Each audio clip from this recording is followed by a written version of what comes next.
Hey there, and I just finished watching, well, never finished watching, I watched about 2 or so hours of this uh, set that I got. And it was extremely interesting, so I thought we'd talk about it for a little bit, do kind of a review of what I've seen so far. Well, over the years there's been many, many wars. There's been World War II, of course there's the First World War, and there's been wars that have not been so good. Uh, the recent Iraq War, you don't want to get me started on that because there's things I don't agree with, and to each their own when it comes to politics. But propaganda, I love it. I am a huge fan of propaganda, cartoons, movies, stuff like that. Hilarious, and it's great to look back at a different time and different era. So when I picked up this here, I was extremely excited. This was probably my favorite of the Disney treasure tins that I picked up. And I picked up Donald and Mickey, and it's even the one called Disney Rarities, but this one here had something special with me. This had the war stuff. This is the different stuff. This is stuff you don't see every day.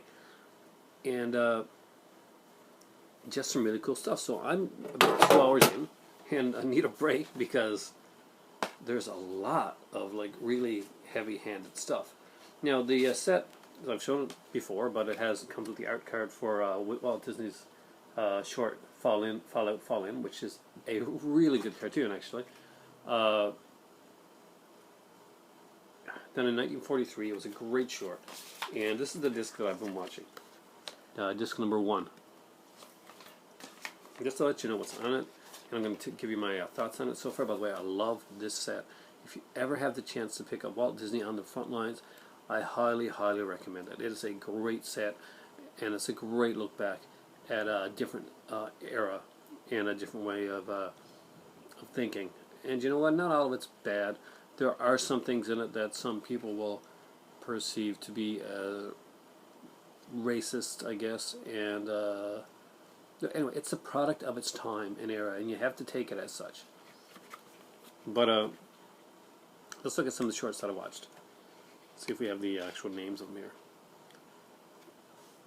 Donald Gets Drafted was really cool, and it had this song, "The Army's Not the Army Anymore." Basically, it's a very propaganda song about the army, like, you know, the army's not the army anymore. It's better than it's ever been before, like that type of thing. If you ever get, it's stuck in my head, and it's like talking about how great the army can be. You know, your sergeant's your best friend now.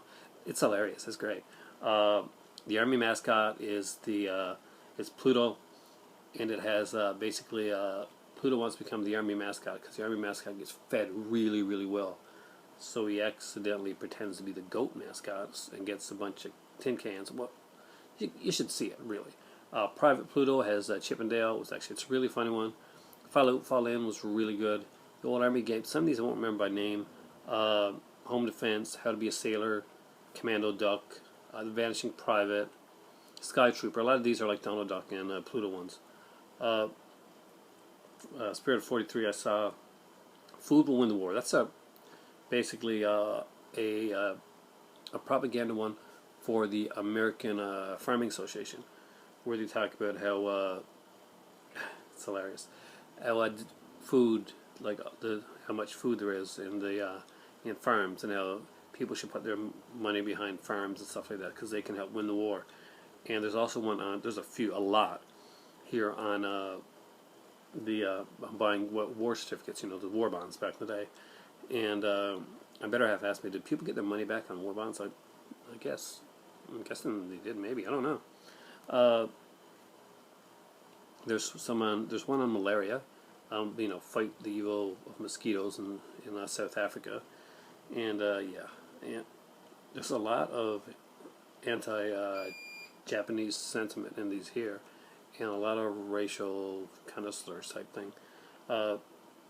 It was a time that was really, really testy. It was right after the I guess the Pearl Harbor attack. So I can kind of see where the kind of sentiment was going in right there.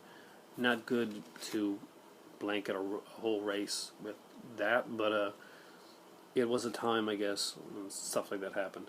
There's one here talking about not throwing out your your fat and your grease and stuff, because it could be used to make bullets that could sink, the army, or as they said in the thing, bury the Axis. Yeah, really, like that. Bury the Axis, and then a submarine would come up, sink the Axis, and it would be extremely cool stuff. Huey, Dewey, and Louie got one of these here as well.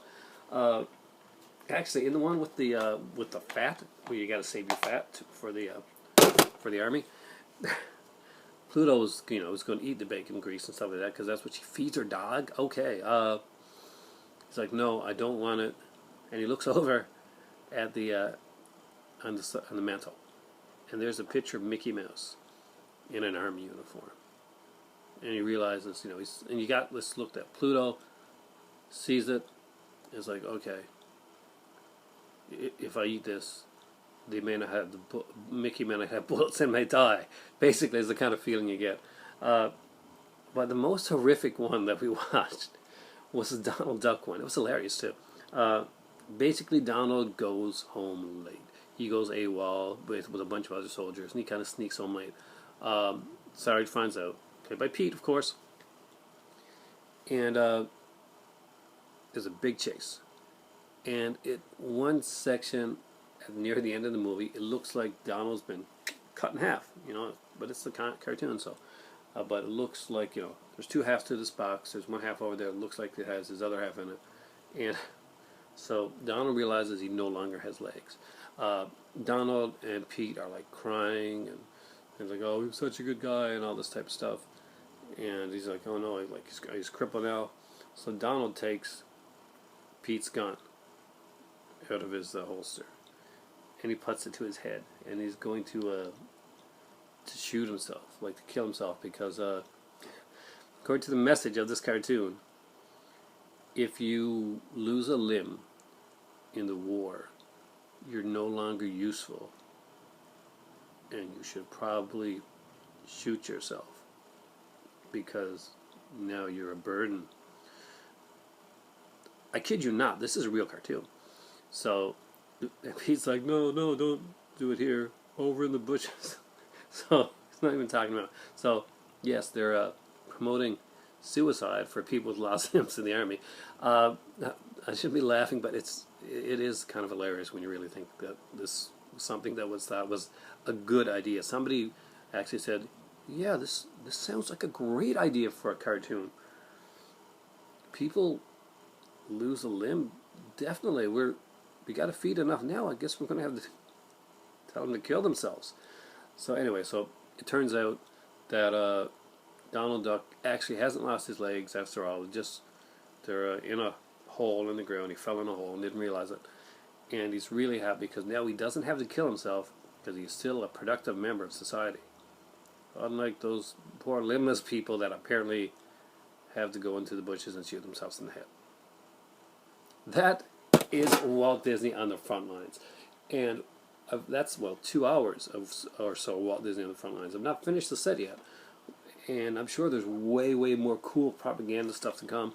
And I can't finish off this review any better than telling you about that cartoon right there. If that doesn't make you want to get the set and say, what the, then I don't know what does. Oh yes, I do, because there's more on the set, including one called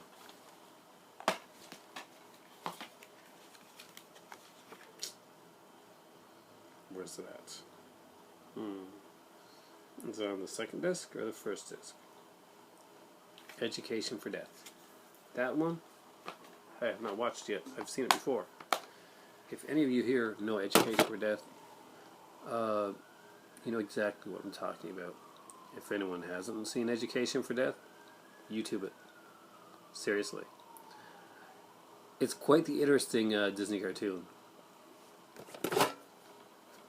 Trust me, it'll make you want the set. I gotta say, this set has definitely lived up to the expectations of what I thought it was going to be. It is fantastic. I love Disney Treasures.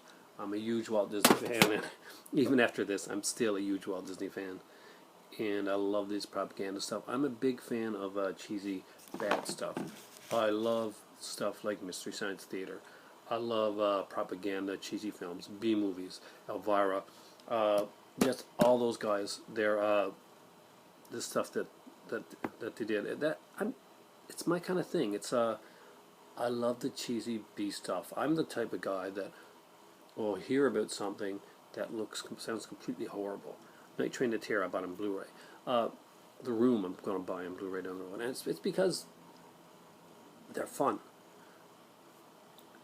What you watched, if you guys watch Mystery Science Theater or stuff like that, well, basically that's what I did as a kid. That was one of my joys, was being with my cousin Raj and sometimes my cousin Kiri, and if Shirley was around, and she'd watch them with us too. We'd watch these movies, and I guess it was called riffing. It's called riffing now. I would riff the films just for fun, because it's kind of what I did. I like to make people laugh, and I still am wacky with that today. But this stuff is hilarious. And it's not just that, but it's a throwback to look at a time when a hard time in society, a rough time. And, I don't want to make light of the fact of World War II, because that's not what I'm doing here. But the propaganda-style films are fun to watch. It's a throwback.